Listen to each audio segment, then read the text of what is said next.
The Disappearance of Jews from Africa. A letter to Sylvia Wynter. Dear Sylvia, I love teaching your texts. They inspire me and stir the minds of my students. Your essays 1492, A New World View, and Beyond the Word of Man in particular, which I read upon my arrival in the United States a decade ago, gave me a temporal compass to navigate the foreign settler colonial state I had arrived in while looking for refuge from another colonial state. In these writings, you study the invention of man and the idea of man's rational self in early modern Europe, a specific political, intellectual, economic, historical event that you argue was tied to settler colonialism, the rise of slavery, and capitalism. As you write, quote, the tradition of discourse to which the present order's specific discourse of man belongs is the tradition on whose basis, from 1512 onward, Western Europe was to effect the first stage in the secularization of human existence in the context of its own global expansion and to lay the basis of the plantation structure. Unquote. You explore how, based on principles of purity of blood and religion, the Spanish state laid down the infrastructure of, quote, a colonization of the cultural imaginary, unquote, through which the others of man were understood as savages, infidels, or idolaters, those who, quote, were to be transformed into man's lack, unquote. Often when I taught your text, I felt that I owed you a postcard from my anti-colonial travels, in thanks for helping me navigate my first years in the United States. Coming from the Zionist colony in Palestine, I found familiar the many signs of the still working empire that I encountered in the United States. They seemed similar to the technologies of destruction, forced migration, dispossession, and forced assimilation I was already used to and had studied in the colony. Reading you, I was inspired to think about Palestine in 1948 as part of the longue durée of 1492. Thinking with you about the world wrought from 1492, I was often troubled by your use of the term Judeo Christian. Unlike other terms you carefully question and whose meanings you transform, Judeo Christian is left untouched in your writings, as if there were a confirmed reality behind it, as if the Jews had not been persecuted as non Christians, as if among different Jews many practices and cults had not been classified as idolatry. The term wouldn't stand up in the same way if you hadn't ignored the purging of Jews and Muslims from Spain and Portugal that also occurred in 1492. It is not that you are not familiar with this history, you refer to it in earlier writings in your discussion of the expulsion first of Jews, quote, who refused Christian conversion in the high year of 1492, unquote, and later in your discussions of Muslims given the same ultimatum, stay or leave. This, you write, was an act, quote, related to her Spain's growing sense of national destiny as well as to the rise of a new system of centralized monarchy based on the unifying cement of a single faith, the Christian, unquote. In that earlier text, you use a different term, Euro-Christianity. I cannot help thinking that your omission of the other 1492 and your change in terms is a manifestation of this Judeo-Christian epistemology and dictated by its use. I remember it hurt me when I first read this unquestioned use of Judeo-Christianity. For example, you describe the triadic model through which Columbus perceived non-Christians as Judeo-Christian. Quote, that is, he would see them as one category of a human population, divided up into Christians, who had heard and accepted the new word of the gospel, infidels like the Muslims and Jews, who, although monotheists, had refused the word after having been preached the word, and who were therefore inimici Christi, enemies of Christ, and idolaters, those pagan polytheistic peoples who had either ignored or had not yet been preached the word. Unquote. In your text on cinema, you elaborate on the notion of man's memory and explain the key role cinema played in forging one memory for man at the expense of the diverse memories of humans. Quote, no other medium was to be more effective than that of the cinema in ensuring the continued submission to its, man's, single memory of the peoples whom the West subordinated in the course of its rise to world hegemony. Unquote. Non-Christians, from whom you exclude the Jews, were trained, you write, to share this memory that is actually a memory of a white bourgeois mode of being human, and thus non-Christians were subordinated to man's specific view of the past. To me, your unquestioning use of the term Judeo-Christianity functions in a similar way by subordinating the Jews to a memory that is not theirs. As a young adult, I didn't know to say that the memories that had been imposed on me actually sustained the invention of the Judeo-Christian, but I sensed that they were not mine and that something was wrong with them.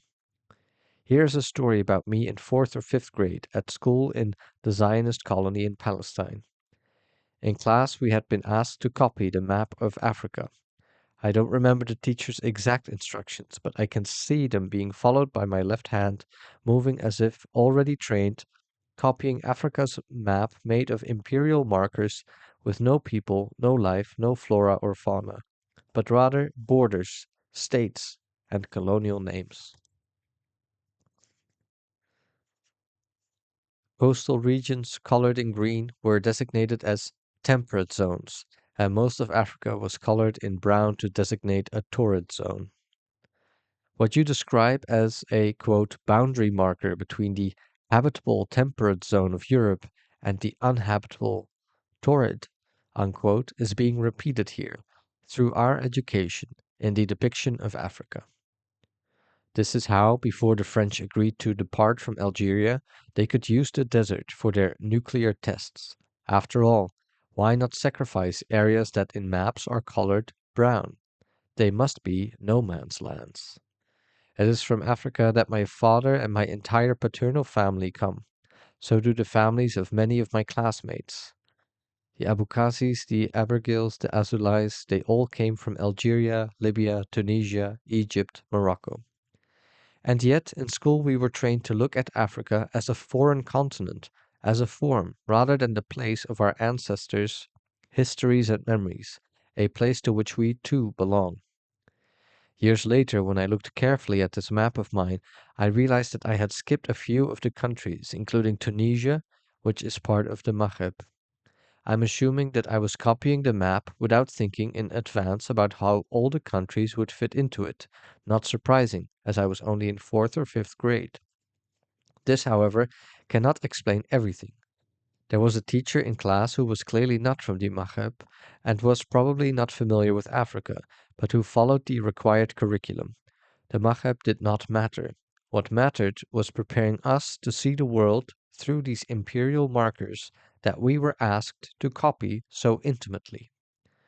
The teacher should have insisted that I draw another line between Algeria and Libya with the tip of a crayon and not forget Tunisia. But familiarizing us with Africa was not the true lesson. We were being trained to look at Africa as if other people, Africans, lived there, not our ancestors. We were being trained to forget that we too were Africans.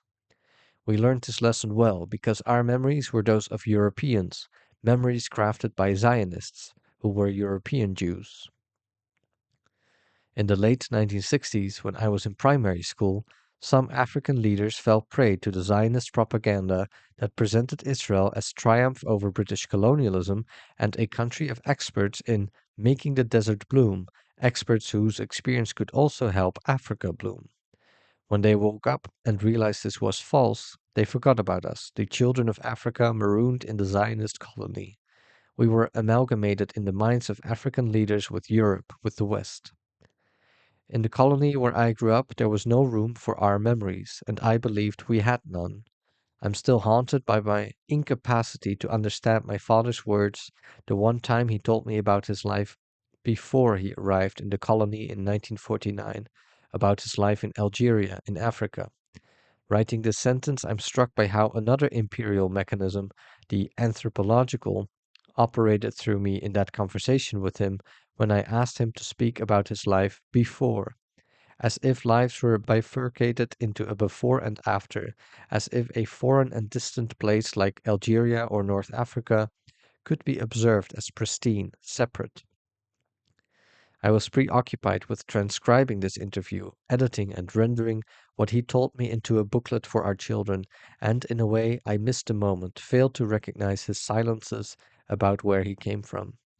I don't think our children read it, and after a decade and a half, the booklet finally found its most avid reader, me. It became my cherished companion, a way to go back and refuse our alienation from Algeria, from North Africa, from Africa. A few years after this interview, my friend, the anthropologist Susan Slimovic, asked me if she could interview my father. Knowing his age, she guessed he might have been in a concentration camp or forced labor camp in Algeria. I didn't know if he had been, but I was happy to introduce her. It was only then that I truly heard for the first time that my father had been incarcerated in one of the forced labor camps the French built for Jews during World War II, before they built camps for Muslims, often on the same sites. He never talked about it, I thought, though when I read again the booklet I had made, he had clearly told me, and I had dutifully written it down. My failure to understand was not a coincidence, but part of the organized crime of the Zionist state, which planted memories in us that weren't ours, false memories, that meant our true memories could not be retained. In the Zionist colony, the Holocaust was the trauma of European Jews, and though I was an African Jew, this version of the Holocaust was made my memory too. Nowhere did I hear about the French persecuting us Algerians and building concentration camps in the Maghreb, which was my family's true traumatic memory. To discover our true memories required the talent of an archivist, as if our ancestors were foreign to us. In the colony, the memory that man, as distinct from, quote, concrete individual men and women, unquote, as you would say, dear Sylvia, had of World War II was that held by European Jews, and the Holocaust was instrumentalized to absolve Europe of its crimes against the Jews and to justify European colonialism and the settler colonial state in Palestine. The colonization of the Jews by Europe didn't stop with the solution of our assimilation. It continued through other solutions, of which Zionism was one. Each of these solutions made the real problem, Europe and its racializing and colonizing technologies, disappear. Euro-Zionism started as a European solution for the Jewish people, and it served as a resolution to the question of Palestine, decades before Palestine was literally destroyed by Euro-Jewish Zionists, who emptied Palestine of its inhabitants. I know, dear Sylvia, it seems confusing with the dates, but already in the first half of the 19th century, a certain Lord Palmerston, the British Prime Minister, proposed a permanent settlement of Jews in Palestine. The British didn't want the Jews to stay in Britain, and they wanted to have a footing in Palestine. Why not use the Jews, again, as middle persons to facilitate their own disappearance from Europe? It is only when Jewish Zionism emerged, invented by Europeans as a solution to their Jewish question, and later carried on by Jews against themselves, that a Judeo Christian enterprise could take shape. The state Euro-Zionists formed was a misshapen imperial solution presented as a project of Jewish national liberation. This could not have come into being if the Jews had not been colonized, if their plural memories and histories as different Jews had not been falsified, if their memories of the violence done to them had not been limited to the Nazi era and to Nazi agents, and if the centuries of life they had shared with Muslims in Africa had not been destroyed. Instead of living with the trauma of their persecution by Christian Europeans, the Jews were offered a national redemption by Europeans, who also offered them a prosthetic enemy, the Muslims, interchangeable with the Arabs, who had been seen as enemies by Europe since the Crusades. Some of us Muslim Jews or other Jews are also trying to live, dear Sylvia, quote, against the reality of a colonization of the cultural imaginary, unquote. Still today, this European racializing technology, compounded by its American variant, is leveraged to preserve the split between Jews and Muslims, Jews and Arabs, sustaining the Judeo-Christian tradition. In the aftermath of the Second World War, this tradition enabled Europe to be reborn as the savior of the Jews. Post-war Europe determined who Jews could become, how they could speak, who they would recognize as their enemies, and how they could act. Jews were forced to adhere to the invented Judeo Christian tradition's mandates, lest they turn once more into a problem needing to be solved again by Europe. During the occupation of Germany, the Allies exceptionalized Nazi crimes and construed them as unprecedented, thus absolving themselves of their colonial violence. This omission of the Allies' genocidal violence before and after World War II silenced the suffering and the claims of the different groups targeted by that genocidal violence. This double exceptionalization of the Nazis and of the European Jews was instrumental in the imposition of a new world order, allegedly to prevent the re-emergence of a regime like the Nazi one. And so, after World War II, imperial violence continued under the auspices of the UN and UNESCO international platforms that disseminated destruction through the language of human rights and the technology of the museum. As part of this New World Order, an Anglo American Committee for the Question of Palestine was established, and its work against the will and interests of the inhabitants of Palestine led to the UN resolution to partition Palestine and establish the Zionist state. Instead of attending to the Jews who survived the Holocaust and helping them to rebuild their destroyed communities, European imperial actors proffered Palestine to Zionist Jews as if Palestine were their property to give or take away. The Jews were charged with further modernizing Palestine, a euphemism for the destructive force of post World War II capitalism. 3 years after its establishment, the state was recognized by those same European imperial powers as, quote, heir to those victims who had no surviving family, unquote, and was paid reparations by Germany for resettling survivors of the Holocaust in Palestine.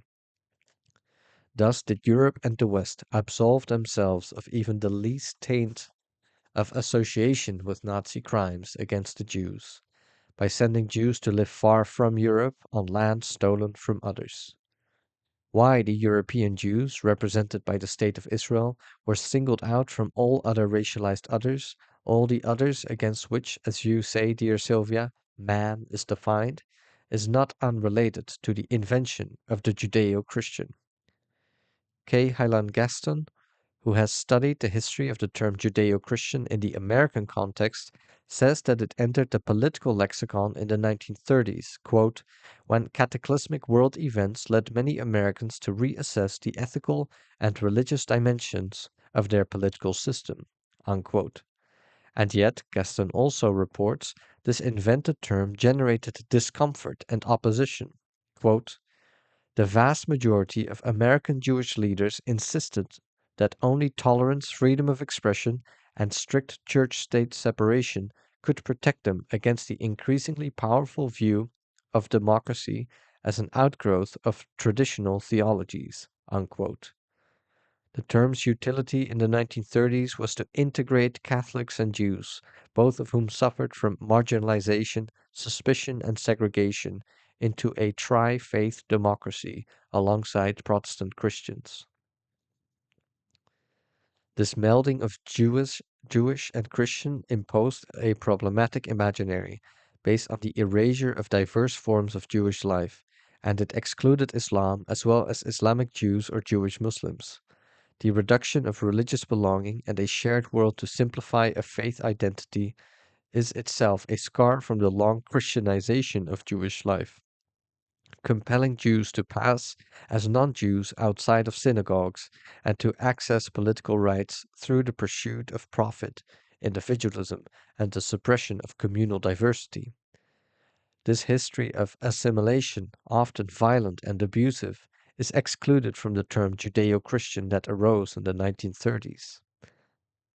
At the same time this term emerged in the United States, a frieze depicting 18 lawgivers was sculpted on the Supreme Court building in Washington, D.C., among them the Prophet Muhammad. As Muslim organizations and individuals noted, the frieze is offensive on many levels. Among them, first, the creation of an image of the Prophet is banned in Quranic law. Second, the inclusion of the Prophet alongside figures like Napoleon, who attacked Islam and Judaism.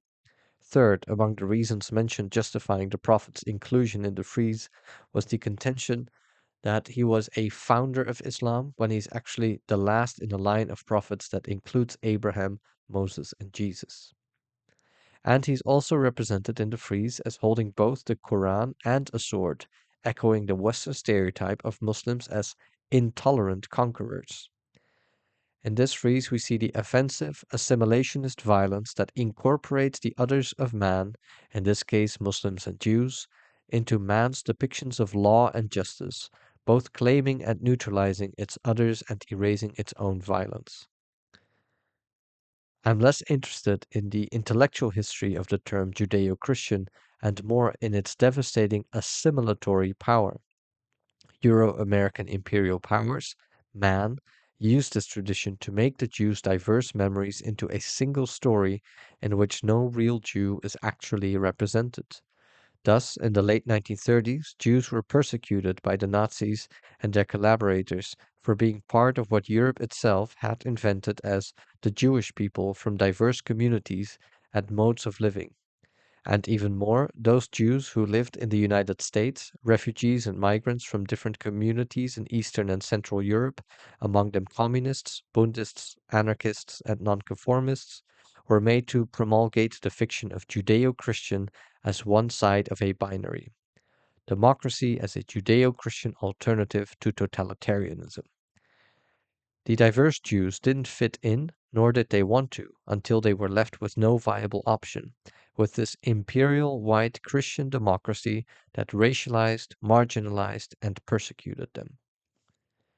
The only way out of this European terror is to work for the decolonization and denationalization of the quote unquote Jewish people to be a problem again for the Euro American New World Order and to revive a shared Jewish Muslim world, offering Jews access to other possible ways of living outside of Judeo Christian forms and ways to join with others in undoing the world the invented Judeo Christian tradition imposed. The imposition of a Judeo Christian imperial democracy, Israel, in the midst of a Jewish Muslim world that spread from the Middle East to North Africa was a large scale attack on us as different Jews, Muslim Jews. Our memories of the expulsion of Jews and Muslim Jews from the Iberian Peninsula in 1492 were obliterated from this tradition that we were compelled to call our own. Dear Sylvia, your uninterrogated use of the term Judeo Christian and my resistance to it pushed me to identify the Christian component in the secular Jew produced in Europe and exported to Algeria and the United States.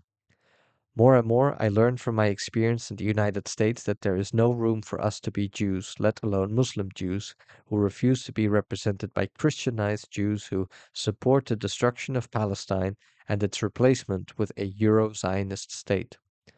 There is no understanding that we are subjects of multiple unresolved histories, peoples for whom democracy, empire, racial capitalism, and whiteness have long been coercive and repressive forces. The end of World War II required a solution to the uprooted European Jews, preferably resettlement outside of the United States and Europe. Of the 300,000 visa applications from Jews to enter the United States after Hitler took power, only 20,000 were approved. Much has been written about how little the United States did to save the lives of Jews during this period. One of many examples is the story of the ship with 937 passengers, mostly Jewish refugees, that in June 1939 was not allowed to land in the port of Miami. Its passengers were perceived as, quote, a threat to national security and were forced to return to Europe. I recently finished working on a photographic archive that I assembled over several years, which juxtaposes 96 panels of an exhibition prepared by UNESCO in 1949 with vintage photos taken in the decade after World War II, photos that capture protests, strikes, and other moments of resistance against colonial, imperial, and capitalist violence around the world. The UNESCO panels illustrate the UN's Universal Declaration of Human Rights, while the vintage photographs that I assembled feature people's hopes about their rights and their imagination of what a better world might be. Among the vintage photographs I included were several in which people gathered to oppose the UN resolution for the partition of Palestine. In Egypt, Iraq, Lebanon, Palestine, and Syria, countries where hundreds of thousands of Jews lived, only our damaged perception and broken memories can mislead into assuming that among these huge crowds in Cairo, Baghdad, or Beirut, there are not also many Jews whose lives in those endangered Jewish Muslim worlds were entangled with anti colonial struggles. Their protest also opposed the imposition of empire in the form of a Christian modeled secular state run by Zionists. The protests in these photographs are not an expression of Arabs' war against Jews, but a multidimensional opposition to modernization, secularization, industrialization, plunder, expropriation, imperialism, and white supremacy. After all, hundreds of thousands of Jews lived in the region, and this branch of empire was also imposed against them. It set a countdown clock for the termination of Jewish Muslim life in the area, and it forced neighbors to separate into fictionalized camps of Jew and Muslim, unnatural in comparison to how they had lived for centuries. That this opposition to the colonization of Palestine was seen to consist of mostly Muslims and non Jewish Arabs helped the Judeo Christian alliance seem less outrageous than it had in the first years after World War II. Growing up as secular Jews in the Zionist colony in Palestine, we were offered the Western episteme of Christian secularism as an alternative to Jewish education, which was made the terrain of religious Jews. Our national secular education was meant to make of us a better species of Jew. I want to share with you a drawing created as part of an Orthodox Jewish movement struggle against the Zionist campaign to secularize Palestine and violate Palestine's sacredness to multiple religious faiths. I could not find much information about the drawing's maker, except that it was drawn in the early 1950s, either by a member of the Orthodox community or by someone who was not hostile to the cause. In the image, an Orthodox Jew lies on the ground, subject to the blows of a policeman's club. Another Orthodox man is also being beaten, and a man with a camera watches the whole situation. The text below conveys the cameraman's words. Are there still any British policemen around? Alluding either to the fact that these are Jewish policemen who beat Jews, and they should be called to order by the recently departed British, or that Orthodox Jews felt safer under the British police than under Zionist rule. Either way, the man with the camera watches the violence exercised by the police without raising his camera to take any photos, perhaps implicating the press as well. Violence against Orthodox Jews in the years following the establishment of the Zionist state was not rare. It was part of a systematic Zionist campaign to secularize human existence, as you refer to it, Sylvia, and thus to accelerate the country's integration in global racial capitalism. The Orthodox Jews protested any violation of the Shabbat in public, and they denounced the increase of Zionists in Palestine. They didn't buy into the binary that the Zionists sought to impose, and they lucidly saw that, quote, the danger for Jewish life is the fault of the Zionists themselves, and strengthening their power will further endanger the Jews. Moreover, in their desecration of the Sabbath, the Jewish brigade, Notrim, endangers further the security of the Jews and will bring about its destruction. Unquote. In the first years after the Zionist colony was proclaimed as a sovereign state, these Orthodox Jews were depicted as extremist and fundamentalist, while secular Zionists, responsible for the ruination of Palestine, described themselves as part of the enlightened left. Violating the Shabbat and harassing Orthodox Jews was encouraged behavior for Israeli Jews in order to publicly demonstrate their secularization. This took place almost every Saturday over several years. In a leaflet that was probably printed a few days after September 1st, 1956, ultra Orthodox Jews issued a call for help to Jews who lived abroad. Quote, a rescue call to our Jewish brothers in the diaspora, wherever they are. A terrible thing happened yesterday. Thousands of ultra-Orthodox Jews went out into the city street and shouted Shabbat at the cars driving on Shabbat to bathing places and maliciously destroying the Shabbat. The Zionist police pounced on the ultra-Orthodox, old and young, and beat them with terrible cruelty. And their minds did not cool down until they attacked the righteous Rabbi Pinchas Segalov, and beat him to death. Unquote. This violence was similar to that exercised by white Christian secular French policemen against French Jews under Napoleonic rule, forcing them to swear allegiance to the state and stop being Jews in public. Tellingly, we find it reproduced in Israel a century and a half later, illustrating the secular imperial Christian basis of the Zionist state. Thus, wrestling with the normalization of Judeo Christian in your writing, I came to understand the state of Israel as the materialization of a Judeo Christian vision. Not only was the state of Israel created with imperial tools, colonization, partition, deportation, the nation state form encouraged and ratified by imperial powers. It also replicated the domination of secularized Europeans of Jewish faith. This is a state committed to the nationalization of Judaism and its fusion with a political system, a state that imposes its way of being Jewish, a Judeo-Christian Jewishness, as the only way of being Jewish. In so doing, the state imposed the Christian secular state apparatus, which in Israel's case was creolized to become Judeo-Christian, as a universal form. Like other universal forms, it is one based on differential and unequal governance. For this project, European Zionists had to accept their own whitening and work to further whiten themselves by forgetting the entanglement of the violence against them and against their ancestors with these state technologies offered as liberation. To gain the same privileges of European whiteness in their new colony, European Zionist Jews needed other Jews to be their non-white Jews. We, the Muslim Jews of Africa, became their non-white Jews. The crimes against humanity that Europeans committed on the bodies of Jews for the sake of racial purification were absolved by the UN partition resolution that sacrificed Palestine and turned Jews into colonial settlers, who then committed crimes on the bodies of an indigenous population. This was how the Zionist Jews could inhabit the position of white Christian Jews, refashioned into European settlers and now charged with persecuting Arabs and Muslims.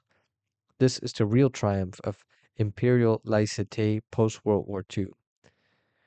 What is Judeo-Christian then? It is the name of a post-World War II onto-epistemological project that incorporates Jew into the Christian paradigm at the expense of a shared Jewish-Muslim world. Thus, it is not only about man and its others, or maybe it never was, since men could not become man without destroying previous alliances, pacts, and shared worlds. Some, like the Jews at a certain point, or the Senegalese at others, had to also be made into what Fanon calls interpreters and conscripted into man's projects so that man could better colonize and create others in order to create himself. Since 1492, and even earlier if we bring the Crusades into consideration, targeting the Jewish-Muslim world has been one of man's raisons d'être.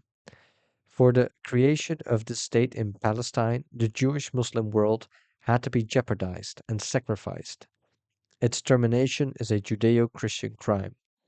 As you can likely guess at this point in my letter, I am troubled by the disappearance of approximately 600,000 Jews from what is today a Muslim world but used to be a Jewish Muslim one in North Africa and in Africa. I am even more troubled by the disappearance of the disappearance from our political, historical, and worldly memories, and the orchestrated disavowal of this world on a global scale. I am concerned with the dissociation of Jews from Muslims in anti Muslim violence called Islamophobia and its contribution to the perpetuation of white supremacy. The termination of thousands of years of Jewish life in North Africa by two colonial projects, the French and the Zionist, is not a minor event, and yet depictions of Africa, as well as imaginings of its future, neglect to address this absent segment of Africa's population in a way that sustains the curse of the colonial invention of two Africas, one white and one black.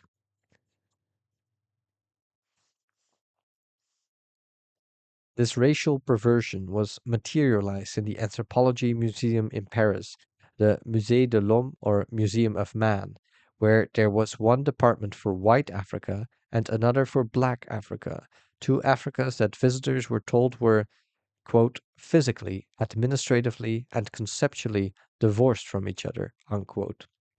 With the double disappearance of the Jews, the plural history of Africa can be written to associate Africans with blacks and North Africans with white Muslim Arabs, who both, quote, have been mutually divided and defined as exclusive ethnicities or races by European colonialism, unquote. Mohammed Amer Mezian, the author of these words, criticizes the invention of North Africa and tallies the costs of its de-Africanization to both sides in his attempt to renew Frantz Fanon's idea of Pan-Africanism. Quote, when black people deploy racism against Arabs and Arabs deploy racism against black people, they do so for the benefit of white supremacy, not for continental liberation. Unquote. And yet, even here, Pan Africanism is imagined as the suturing of those two Africas, already free of Jews, and it sustains the colonially invented binary of Muslims and Judeo Christians. The demographic transfer of the Jews out of white Africa and their inclusion in the group Europeans, even while they were still living in Africa, made the imposition of this binary possible. The disappearance of their disappearance is so strong that visions of Africa, including inspirational visions created by scholars like Achille Mbembe, are caught in binaries that European racializing technologies created and proliferated. These binaries are harmful to all sides, for example, to Arabs and Amazigh in North Africa, or to Arabs and blacks in all of Africa, but are also harmful to groups who fall out of them, like the Jews who were excised from white Africa and the black Jews still living in black Africa.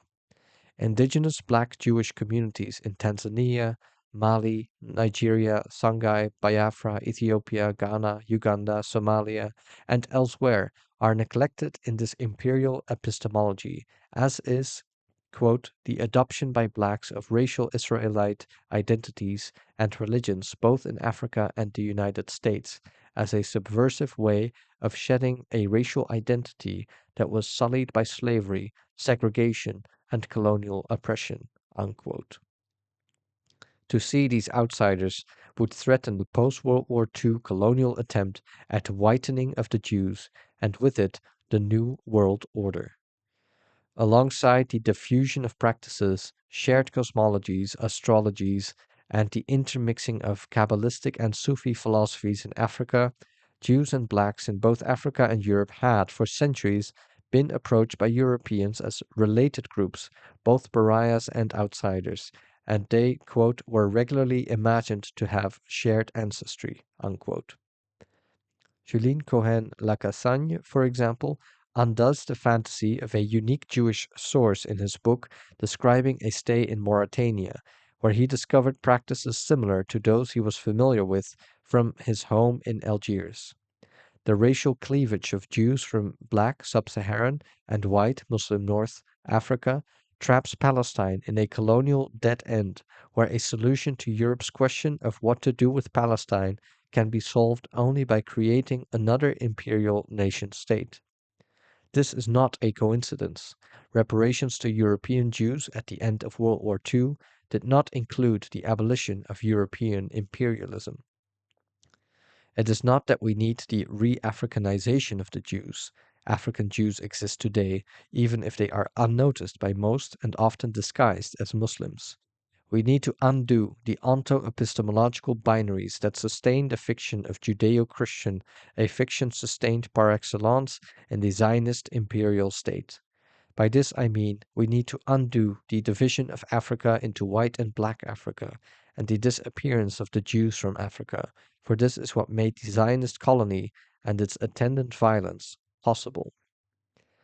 I was not fortunate enough to grow up with memories of my ancestors who were Arab Jews, Berber Jews, and Muslim Jews living at the northern tip of Africa. But from the moment I started to look for them, I found their guidance everywhere. For instance, I see them in the memory of the Radhanites riding camels carrying silk and jewels across Africa and Asia, or in the example of Sibi Bafur, who founded the city of Ouadan in the Adrar region, and the Tuareg Judeo-Berbers who lived around Jebel Amour, or among those who lived among the Fulani in Burkina Faso, or again in the Jews under the protection of the Ibadites.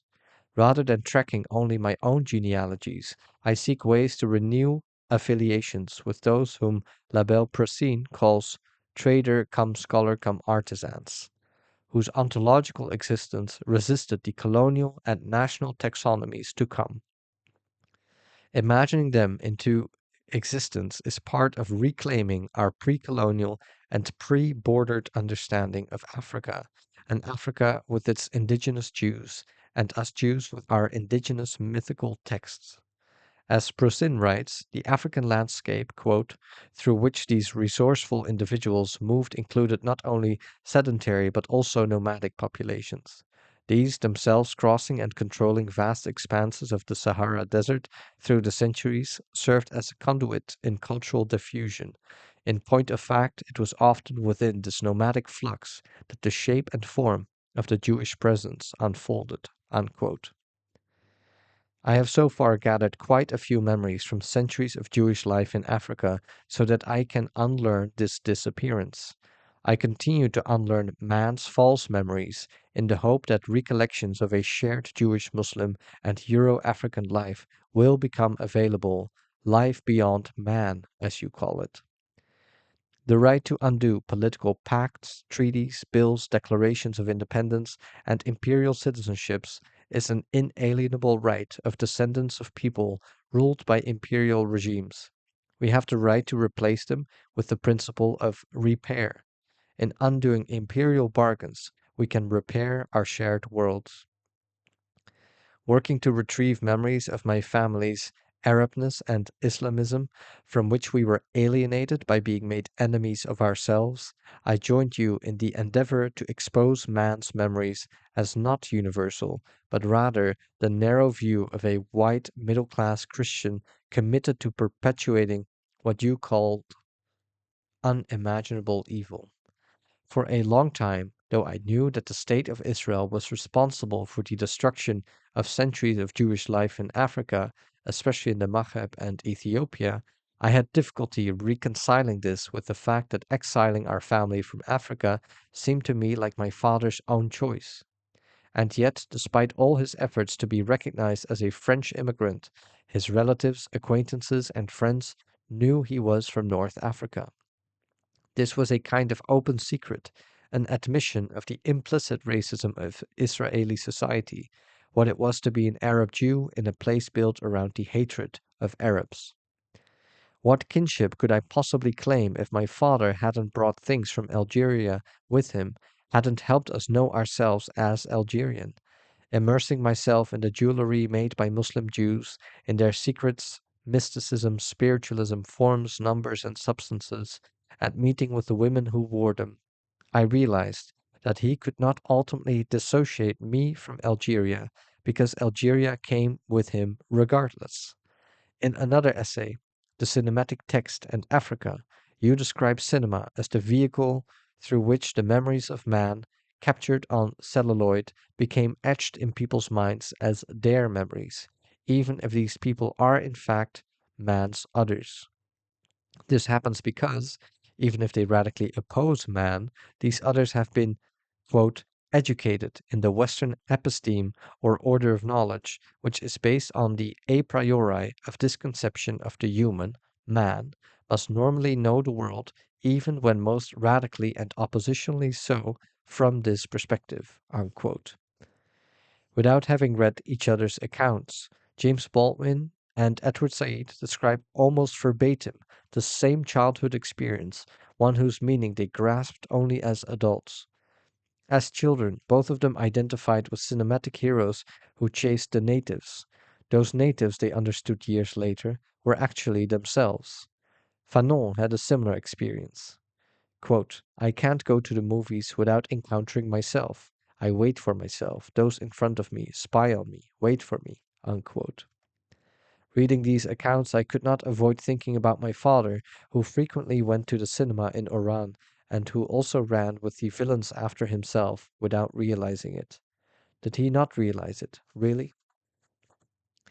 Did he not know that the French settlers in Algeria did not see him as their equal? Did he not recognize that the way the French ran after Muslim Algerians in 1945 was the same type of violence he and other Jews had experienced in 1939, 1940, 1941, and 1942? Would he have decided to leave Algeria for Europe and for Palestine if he had realized that many of those who were murdered in the death camps he saw in Germany, like his aunt and uncle and their three children, were actually sent there by the French? It was only in Germany that he found the strength to stage a one-man show of anti-colonial revolt, a revolt he was unable to ignite in his hometown Iran against the French. Here is how he described to me what he called his strange job. Quote, we conquered famous cities, Baden-Baden, Freiburg, Karlsruhe, and Munich.